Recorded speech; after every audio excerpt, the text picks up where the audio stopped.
पुराने जमाने में एक ऐसा साम्राज्य था जिसकी सीमाएं पहाड़ों से लेकर समंदर तक फैली हुई थीं। उस राज्य पर एक बादशाह हुकूमत करता था जिसका नाम था शमसुद्दीन। नाम भले ही रोशनी का प्रतीक था, लेकिन उसका दिल अंधेरे से भरा हुआ था। लोग उसे जालिम बादशाह कहते थे। उसकी तलवार से ज्यादा खौफ उसकी नजरों से होता था। वह न इंसाफ करता था, न दया दिखाता था। उसके राज में अगर किसी ने आंख मिलाने की जुर्रत की तो अगली सुबह वह शख्स जिंदा नहीं होता था। शमसुद्दीन को सत्ता का नशा इस कदर था कि वह खुद को खुदा समझ बैठा था। उसकी अदालत में सिर्फ वही फैसला होता था जो वह चाहता था। काजी, वजीर, सिपाही सब उसके इशारे पर चलते थे। वह आम जनता को नीच समझता था। उसका खजाना ही उसकी ताकत थी और वह चाहता था कि पूरी दुनिया उसके नाम से कांपे। राजमहल के अंदर उसका एक गुलाम था, फराज। फराज बचपन से ही महल में पला था, लेकिन उसकी आंखों में एक अलग चमक थी। वह दूसरों से अलग सोचता था। एक दिन फराज ने देखा कि एक बूढ़ी औरत महल के दरवाजे पर गिड़गिड़ा रही है। वह रो रही थी कि उसका बेटा बेगुनाह है, लेकिन उसे बादशाह के हुक्म पर जेल में डाल दिया गया है। फराज को उस बूढ़ी औरत की आवाज ने हिला दिया, लेकिन वह कुछ कर नहीं सकता था। गुलाम का हक सिर्फ आज्ञा मानना था। वह रात को सो नहीं सका। उसका दिल बेचैन था। अगली सुबह उसने चुपके से उस बूढ़ी औरत का पीछा किया और उसकी झोपड़ी तक पहुंचा।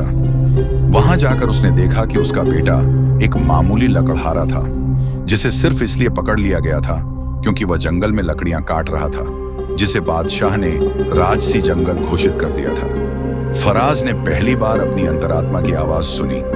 उसने तय कर लिया कि अब वह चुप नहीं बैठेगा। वह चुपचाप झेल गया और उस लड़के को आजाद करवा दिया। लेकिन यह बात छुपी नहीं रही। अगली सुबह महल में कोहराम मच गया। फराज को पकड़ लिया गया, बादशाह के सामने लाया गया। शमसुद्दीन ने उससे पूछा, तूने ऐसा क्यों किया? तू जानता नहीं मेरा हुक्म खुदा का हुक्म होता है। फराज ने नजरें मिलाई और कहा, बादशाह सलामत, खुदा कभी जुल्म नहीं करता। पूरा दरबार सन्न रह गया। एक गुलाम ने बादशाह से नजरें मिलाई और जवाब भी दिया। यह उसकी बेइज्जती थी।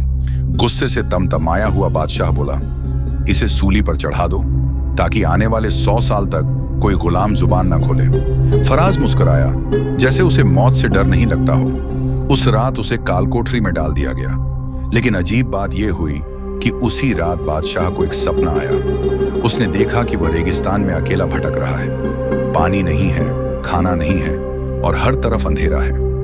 एक आवाज आई, जिस इंसान ने तेरे लिए दुआ की थी उसे तूने मार दिया। बादशाह की नींद खुली तो वह पसीने से तर था। पहली बार उसके दिल में डर आया। उसने फराज को बुलवाया, लेकिन पता चला कि फराज ने रात में ही जहर खा लिया था और मर चुका था। उसके पास एक चिट्ठी मिली, बादशाह सलामत, मेरे पास जान थी, वो भी खुदा ने दी। तो दोस्तों, उम्मीद है आपको ये कहानी पसंद आई होगी।